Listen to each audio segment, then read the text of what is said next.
Superficial is painful. Stinging. Ano namang leg? Parang gago. Dito sa atin, dalik, dalawa tayo. Dito, dalik. Ay, walang tuyo dyan. Tuyo ba yun?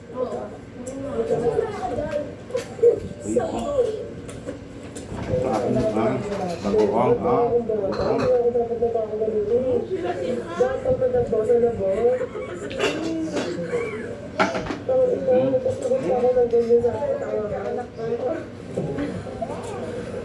Ah. Kain.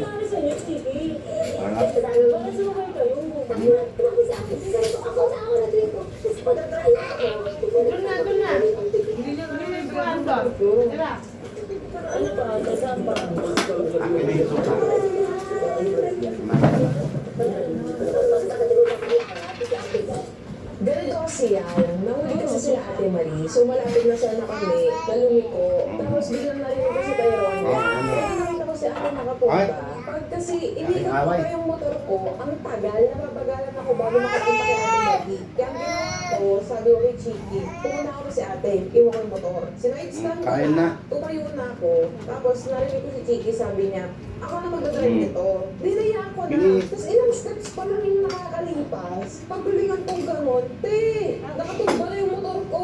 Hindi niya kinaya yung bigat. No, hindi naman niya kasalanan din. Pero sama ng loob ko. Kasi isang taon na sa akin yung motor na yan. Regalo kasi sa kanya pang last year. Pero never ko yan natumba. Never ko yan nagasgasan. Kaya yung sama ng loob ko, gigigil ako. Pero hindi naman niya kasalanan. Hindi niya kasalanan.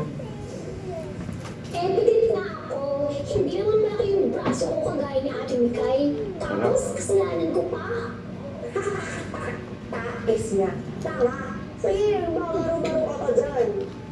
Ano na yung happy dollar sa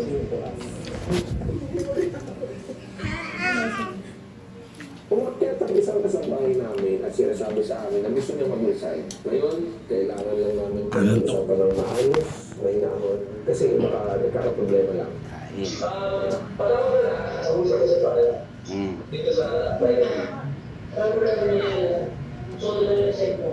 Terus. Kasi nalagaan. Sarap na.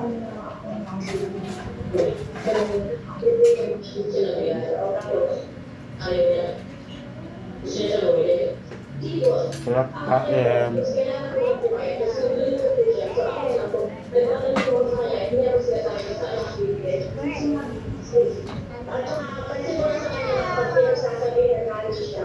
Yung sagot ko talaga, hindi siya nawawala ng tanda. Ako, asahan ko, okay naman ko ang pagsabihan, sinusunod din naman. Ang kinakamot ko, sana kung sinasabihan niya ako, pag ginagawa nila,